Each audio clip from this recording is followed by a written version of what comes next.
Hello and अस्सलाम वालेकुम। कैसे हैं सब? उम्मीद करती हूँ सब खैरियत से होंगे। हम भी बिल्कुल ठीक ठाक। हाँ जी, व्लॉग का आगाज़ कुछ इस तरह से करते हैं। इस व्लॉग का तो मैंने शायद आपको लास्ट व्लॉग में बता भी दिया था कि अगला जो मैं बनाऊँगी वो रानी बाग का होगा। असल में हैदराबाद में कोई इतनी ख़ास जो है ना घूमने की, जैसे कराची वगैरह में पार्क्स की वैरायटी बहुत है, सिंदबाद, अलादीन और क्लिफ्टन, ये वो। तो इधर जो है ना वो ये एक रानी बाग है और एक दो मॉल वगैरह हैं। कि मॉल तो फिर ये है कि आपने शॉपिंग करनी हो तो ज़रूर जाए, वरना ऐसे मज़ा नहीं आता। हाँ, किसी को वैसे ही विंडो शॉपिंग करने का बहुत शौक़ है तो वो मॉल घूम सकता है। तो जी अब हमने ना ये रानी बाग में अपनी गाड़ी कर दी है पार्क। अब हाजिक को देखें, हाजिक किस बात पे ज़िद कर रहा था, तो इसको ना इसकी छोटी खाला ने पिन लगा दी है और उसको बुरा भी इतना लगा कि जैसे ही मैंने इसकी वीडियो बनाने की कोशिश की ना उसने आके पिन उतार दी इसकी। उसके बाद हम जी आए हैं टिकट घर। सबसे पहले हमने इसकी टिकट खरीदी है, इसकी इंट्रेंस की टिकट है। तो टिकट लेने के बाद मेरे ख्याल से 3 साल से बच्चों की ना इसकी टिकट स्टार्ट हो रही है बच्चों की। और जी इस तरह जैसे ही आप इंटर होते हैं, साइड पे जो दरमियान में है वो होज से बनाए हुए पानी के। ये अलग बात है कि अभी उनमें पानी नहीं था। और साइडों में ना ये फुटपाथ से हैं, लेकिन पहले से बहुत बहुत ज़्यादा इम्प्रूवमेंट हुई है कोविड के बाद। अभी रिसेंट भी ना इधर आर्मी का फंक्शन था, तो उन्होंने फेस्टिवल एक अरेंज किया था। शायद उस वजह से या क्या चक्कर था कि हर तरफ ग्रीनरी, दरख्त, बेंचेस, कलर, मतलब झूले, हर चीज़ बहुत खूबसूरत है। और सामने एक मोनोग्राम भी उन्होंने लगा दिया था कि आई लव हैदराबाद। तो बहुत ज़्यादा ना इस बाग को अब तवज्जो दी गई है और बहुत ही अच्छा हो गया, वाकई अब घूमने के काबिल हो गया है। तो एक छोटा सा हाउस बनाया हुआ था इधर, हाउस टाइप का। यहाँ अल्लाह जाने ये मस्जिद थी, कुछ इसके अंदर बिछा वगैरह नहीं हुआ था, लेकिन लोग जाके तस्वीरें वगैरह ले रहे थे, जिसमें सबसे पहले बेनज़ीर की तस्वीर थी और कुछ कैप्शन थे। अब्दुल सत्तार ईदी की थी। इस तरह से ना वाइट और ब्लू कलर करके ये पूरी सी उन्होंने जो है बालकनी सी बनाई हुई थी। और ये जो है हैदराबाद का मशहूर जो है कच्चा किला, और ये एक हैदराबाद की कहते हैं मशहूर मस्जिद है। इन दोनों की तस्वीर ना चिस्पा की हुई थी। 2-3 जगह ना बड़े मोटिवेशन से कॉल भी लिखे हुए थे, कोटेशन बहुत अच्छी कोट की हुई थी उर्दू में। तो जी इस तरह ये बाहर से ना उन्होंने सिंध का पूरा कल्चर दिया था। ये जो उसके पिलर थे उस पर अजरक जैसा प्रिंट किया था और लिखा हुआ था हैदराबाद हार्ट ऑफ सिंध। दूर से ये बहुत अच्छा सा ना ये लग रही थी बालकनी से जो उन्होंने बनाई। उसके बाद जी हम आ गए हैं चिड़ियाघर की तरफ। 2008 नवंबर में इसकी जो है इफ्तिताह हुआ था और उसके बाद चिड़ियाघर की भी अलग टिकट है। हमने इसकी भी टिकट ले ली और सबसे पहले जो हम गए थे, जो सबसे मतलब राइट साइड पर हम इंटर होते ही आया है जिसका जंगला, वो क्या है, ये हॉर्स थे आई थिंक। हाँ, सबसे पहले ना हम जो राइट साइड पे हॉर्स के पास गए थे। ये हिरन है, ये डियर है। अच्छा, इनके पास ज़्यादातर जो वैरायटी थी ना यहाँ, वो हिरन की ज़्यादा थी और बकरों की बहुत ज़्यादा वैरायटी थी। और इतने मानूस थे ये जानवर कि जब जिस तरफ आवाज़ सुनते थे ना कि इस तरफ कोई अब लोग खड़े हैं तस्वीरें बना रहे हैं कुछ, उस तरफ भागे आते थे, क्योंकि शायद लोग भी इन्हें ये पापड़ पॉपकॉर्न इस तरह की चीज़ें देते हैं। तो हम भी अपने साथ ना, हाजिक को तो वैसे ही बहुत शौक़ है, तो वो भी अपने साथ इस तरह की चीज़ें लेके गया हो जो कि हर एनिमल को खिलाना है। और वहाँ अलाउ भी है और हर जानवर ना, ये देखें अभी हम इस तरफ आए ना खड़े हुए हैं, अब ये भागा भागा ना इस तरफ आ जाएगा। ये पोनी हॉर्स, ये देखें जिस तरफ हाजिक खड़ा है उसके हाथ में पापड़ है।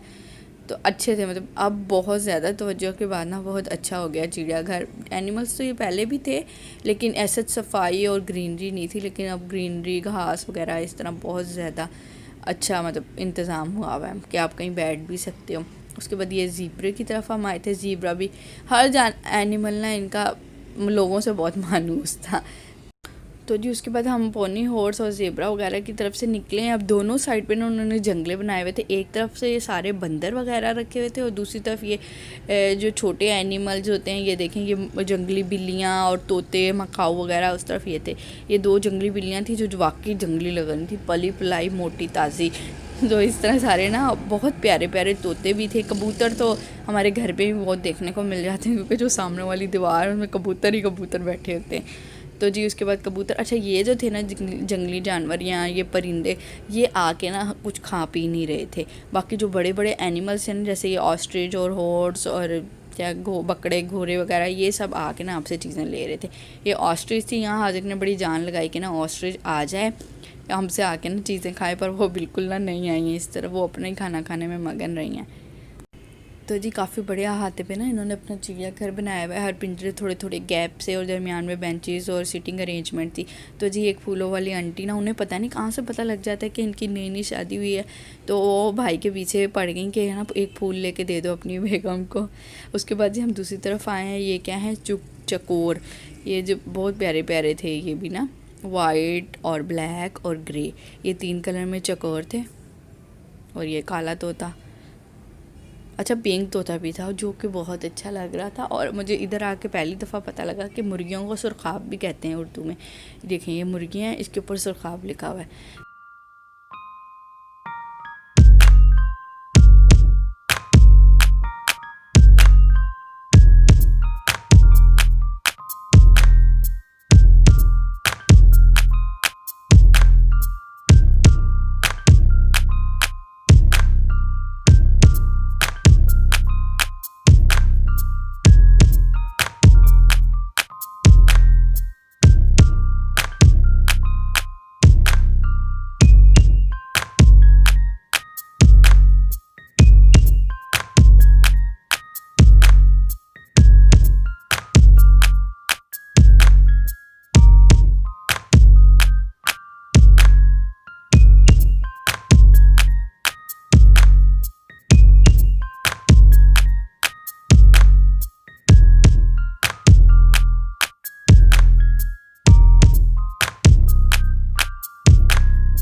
उसके बाद जी हम ये बकरों और हिरन वाली साइड आए थे। ये बकरे ये देखें लोगों को देख के आके इनसे कंट्रोल नहीं होता कि कहीं से कुछ मिल जाए खाने के लिए।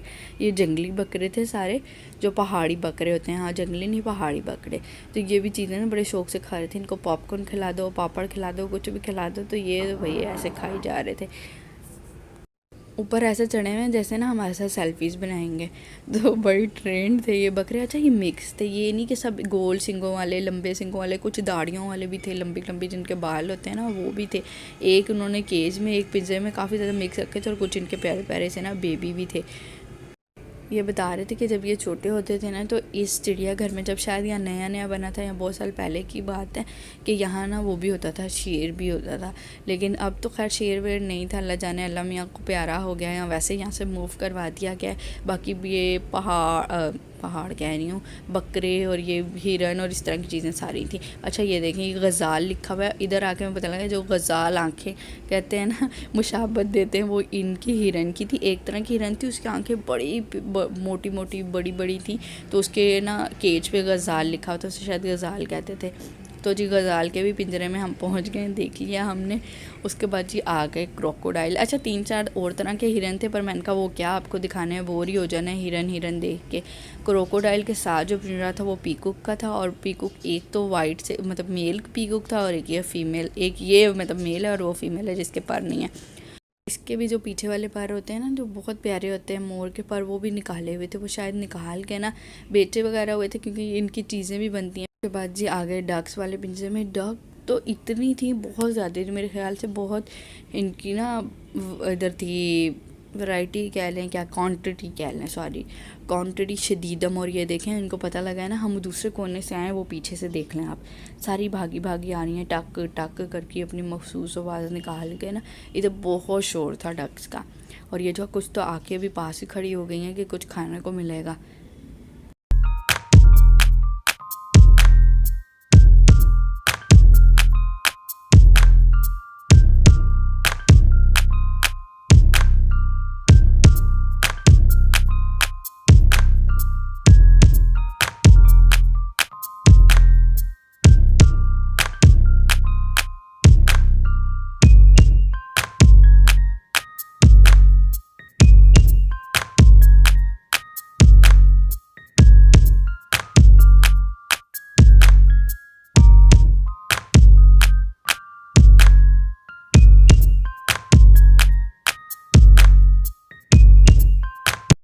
उसके बाद ये सारे तकरीबन एनिमल्स हो गए थे कंप्लीट, बस एक बंदरों के 4-5 उन्होंने ना पिंजरे अलग से बनाए थे। हम उस तरफ जा रहे थे और दरमियान में ना इन्होंने एक बड़ा सा स्विमिंग पूल टाइप और उसके ऊपर इस तरह ब्रिज बनाया था, मतलब तस्वीरें वगैरह लो तो अच्छी लगे ना। और हर पूरा जो प्ले एरिया टाइप जो वैसे होते हैं ना हाथ से झूलने वाले झूले, वो लगाए हुए थे, जिसमें ये था कि वो सारा सफ़ेदे से घिरा हुआ था और बहुत दूर से बहुत प्यारा लग रहा था, ग्रीनरी का ना वो दे रहा था लुक। और उसके बाद जी हम एक तरफ नमाज की उन्होंने थोड़ी सी जगह बनाई है और 4 से 5 किस्म के ना इधर बंदर थे। कुछ तो ऊपर ना छत पे चढ़े हुए थे, पता नहीं वो नाराज़ हुए हुए थे, और कुछ जो है वो नीचे ही बैठे हुए थे। अब आप देखिएगा इधर आपको ना गौर से, इधर एक आपको नज़र भी आएगा जो ऊपर ना दरवाजे के ऊपर चढ़ के बैठा हुआ है, पता नहीं वो अपना साथी बंदर से शायद नाराज़ था।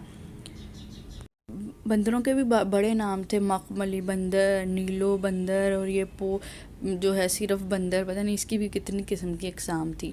उसके बाद जी हम जो इससे मुंसलिक छोटा सा पार्क है जिसमें ये होते हैं स्विंग वगैरह के झूले और बच्चों की एक्टिविटी के, ये अच्छा ये वो वाहिद पार्क है कि जिसमें ना इतनी स्विंग थी कि लोग लड़ नहीं रहे थे, वरना अक्सर स्विंग में कहीं आप होटल जाओ कहीं भी जाओ लोगों की लाइनें लगी होती हैं कि ये उतरेगा तो हम बैठेंगे, बल्कि एक बंदा तो इतना चालाक खड़ा होता है कि वो एक को उतरता है तो दूसरा अपना ख़ानदान का वाले को चढ़ा देता है, किसी और को देता ही नहीं है। तो इधर इतनी क्वांटिटी में स्विंग थी कि मतलब आधी तो खाली भी पड़ी हुई थी, और इस तरह के शेल्टर हाउस भी बनाए हुए थे कि बैठने के लिए। अच्छा, और सर्दी बहुत थी, शायद ये था कि चारों तरफ दरख्त ही दरख्त थे, तो हवा तो बिल्कुल नहीं चल रही थी, लेकिन उस वजह से ना बहुत ज़्यादा सर्दी फील हो रही थी क्योंकि चारों तरफ से दरख्त से घिरा हुआ था। हवा तो बिल्कुल नहीं चल रही थी, लेकिन वैसे ग्रीनरी की वजह से शायद।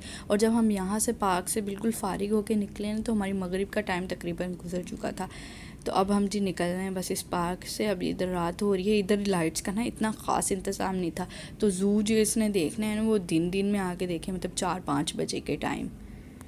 उसके बाद ही एनिमल बड़े उसके पक्के हैं रूटीन के, तो वो early to bed early to rise पे अमल करते हुए ना कहते हैं कि 8-9 बजे ना सो जाते हैं। तो उसके बाद हम जी आ गए थे फन लैंड, जिसमें भी झूलों की बहुत ज़्यादा अब ना वैरायटी इंक्रीज़ हुए हैं झूले। सबसे पहले हमने वो जो पिन व्हील वाला झूला है ना उसकी जाके टिकट ख़रीदी है और जाके ना सारे ही तकरीबन बैठ गए उसमें, सिवाय मेरी बहन और मिन्हा के, क्योंकि वो कही थी कि मिन्हा को मैंने नहीं बिठाना, इसको मैं लेके बाहर रहूँगी। वो पता नहीं क्या समझ रही थी कि कितना तेज़ चलेगा, तो लेकिन बिल्कुल हल्का झूला चला, ये बिल्कुल तेज़ नहीं चला। ये देखें कितनी ज़्यादा लंबी लाइन है, एक फैमिली की लाइन है, जो फैमिलीज़ वाले एक तरफ से बैठेंगे और दूसरी तरफ बैचलर्स की लाइन है।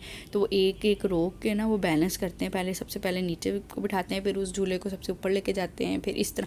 और वो अपने बैलेंसिंग के मुताबिक है, झूला बैलेंस ना होना, अलग अलग तरह से, मतलब सबसे पहले सबसे टॉप वाले को बिठाएंगे, फिर सबसे नीचे वाले को, फिर राइट वाले को, फिर लेफ़्ट वाले को, इस तरह पूरा बैलेंस करके चलाते हैं। तो जब तक हमारी बारी नहीं आई थी मैंने कहा मैं आपको और झूले दिखा देती हूँ। एक तरफ ये जो कश्ती थी और दूसरी तरफ ये वाला झूला था, पता नहीं अब इसको क्या कहते हैं। तो ये 2 किस्म के ना यहाँ झूले थे। उसके बाद आ गई थी जी हमारी बारी, और सबसे पहले नहीं, हम तीसरे नंबर पर बैठे थे और हमारा झूला ना अभी ऊपर आके स्टक हो गया था, क्योंकि नीचे वाले जो थे क्या कहते हैं, नीचे वाली जो गाड़ियाँ थी या नीचे वाली जो सीटिंग की वो जगह थी वो भर रही थी। और सबसे ज़्यादा ना ये देखें ये सीटिंग, इनके बेंचेस, इधर सारे फूड कोर्ट बनाए हुए थे जिसमें पॉपकॉर्न थे, फ्राइज़, समोसे, चाट वगैरह, और उसके साथ ना कलरफुल बेंचेस अटैच किए थे जो बहुत अच्छे लग रहे थे। तो जी हमारा झूला भी आहिस्ता आहिस्ता भर रहा है, और इधर ना मिन्हा और उसकी खाला भी कहीं आपको नज़र आएंगी पॉपकॉर्न खाती हुई। तो जी ये देखें ये जो सामने वाली ट्रेन थी ना मुझे बहुत अच्छी लग रही थी, जो ऑरेंज पट्टियों पे चल रही थी। जी हमारा झूला हो गया था स्टार्ट, बिल्कुल भी जो है ये झूला ना डरावना नहीं था, बहुत हल्का चल रहा था, बल्कि हम मायरा कहे थे कोई बात नहीं मिन्हा और तुम भी बैठ सकते थे।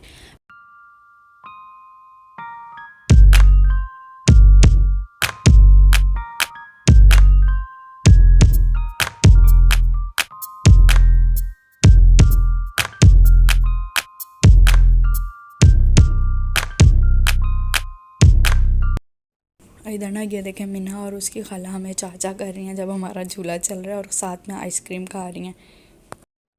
उसके बाद जी हम आ गए डॉचिंग कार की तरफ। डॉचिंग कार का भी आपको पता ही है कि ये शराफत से तो आपको मिलेगी नहीं, थोड़े छीना छपटी करनी पड़ती है। तो सबकी एक बारी लगा दी थी एक गाड़ी के साथ। हमारे साथ अरमान भी था, मेरे 2 भाई थे, साथ ये भी थे कि सबने ना एक गाड़ी काबू कर लेनी है, फिर ही हमारे मौका मिलेगा। तो फाइनली जब पहला राउंड ख़त्म हुआ ना, तो फाइनली हमें 3 गाड़ियाँ हमें मिल चुकी थी, जिसमें हम तकरीबन सारे बैठ गए थे। एक जो है वो नहीं बैठ सके थे, 2 लोग, तो उनको नेक्स्ट चक्कर में ना वो गाड़ी दोबारा मिलनी थी। तो इस तरह फिर हमने डॉजिंग कार में भी इंजॉय किया।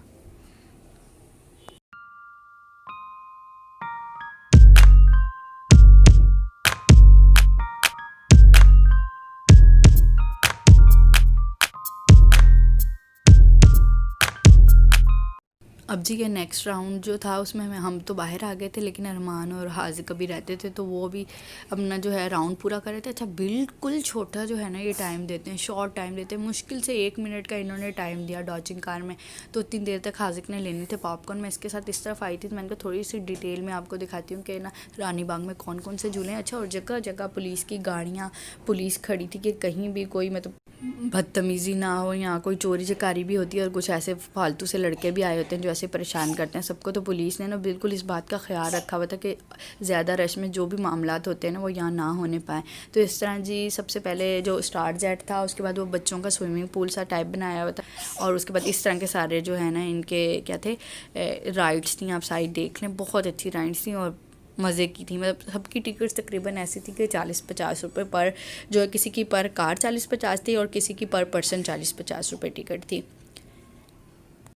दूसरी तरफ जो है एक छोटा सा फन लैंड भी बनाया हुआ था, जो बिल्कुल छोटे बच्चे होते हैं, जैसे मिन्हा जितने या हाजिक जितने भी हल्की फुल्की जो टोकन से गाड़ियाँ चलती हैं ना उनके लिए। और इस तरफ ये देखें बग्गी टाइप गाड़ी थी, एक नीचे चलने वाली ट्रेन थी, और एक गाड़ी थी जो कहते हैं ना ऑफ ट्रैक, जिस तरह गाड़ी चलती है उस तरह वो गाड़ी का ट्रैक बनाया हुआ था। मतलब कि बच्चों वाले झूले भी बहुत ज़्यादा थे और जो बड़ों वाले झूले थे ना वो भी बहुत ज़्यादा थे। उसके बाद जी हम आ गए थे, ये एक स्कॉर्पियो टाइप जो है, मेरे ख्याल से इसे स्कॉर्पियो ही कहते हैं।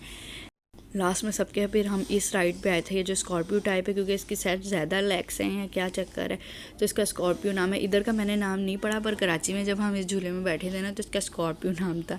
तो इधर इसमें बहन, भाभी और शायद अरमान भी बैठा था, तो इसमें इन सब ने ना झूला लिया। मेरी तो हिम्मत नहीं हुई, क्योंकि ये बहुत तेज़ चलता है, जब ये ऊपर जाता है तो ये बहुत तेज़ हो जाता है, और फिर पहले ये सीधा चलता है और उल्टा चलता है। उसके बाद जी हम निकले बाहर, तकरीबन 8 बजे के टाइम। बाहर की साइड भी सारे स्टॉल्स लगे हुए थे, जिसमें सिंध की सकाफ़त की कुछ चीज़ें थी, अजरक और इस तरह की चीज़ें, और कुछ जो थी उसमें क्या थे मतलब बच्चों के टॉयज़ वगैरह भी थे। तो हाजिक ना बिल्कुल अकेला नहीं खड़ा हो रहा था इस भाई के साथ, तो फिर हमने ना उमैर को कहा कि तुम जाके खड़े हो। तो आज हाजिक इसकी खाला को था कि हाजिक की ना तस्वीर लेनी है मैंने, तो इस वजह से फिर हाजिक को 5 मिनट खड़ा किया। ये देखेंगे बड़े बड़े स्टॉल थे कि बच्चों के साथ साथ बड़ों का भी दिल चाहे कि कुछ ना ख़रीद ही लें। और इस टाइम तक लाइट भी यहाँ की ना चली गई थी, मतलब अंदर वाला जो फन लैंड था, जो प्ले एरिया था जहाँ हम झूले ले रहे थे, वो तो सारा जनरेटर पे था, और ये बाहर के स्टॉल्स भी जिसमें खाने पीने के थे और चीज़ें ख़रीदने वगैरह के थे, ये भी सारे जनरेटर पे ही थे। तो ये अभी तक खुले हुए थे क्योंकि अंदर लाइट गई हुई थी। और एक ये ना फ़न क्लब के नाम से इन्होंने बाहर भी बनाया हुआ था, जिसमें तकरीबन बहुत ज़्यादा ही राइड्स थी, लेकिन शायद ये जनरेटर पे नहीं थे या क्या चक्कर है, इनका टाइम ही 7 बजे तक था, तो ये बंद कर दी गई थी। इनके अंदर भी सेम तकरीबन वैसे ही राइड थे जिस तरह मेन अंदर फ़न क्लब में राइड है। और जी इसके साथ अब हमारा सफ़र हुआ है इख्तिताम। अब हम निकलने लगे हैं रानी बाग से, मुझे दीजिए इजाज़त। उम्मीद करती हूँ वीडियो आपको बहुत पसंद आई होगी। वीडियो को कर दीजिएगा लाइक, चैनल को कर दीजिएगा सब्सक्राइब। मिलेंगे नेक्स्ट वीडियो में। अपना और अपने प्यारों का बहुत ज़्यादा ख्याल रखिएगा। अल्लाह हाफ़िज़।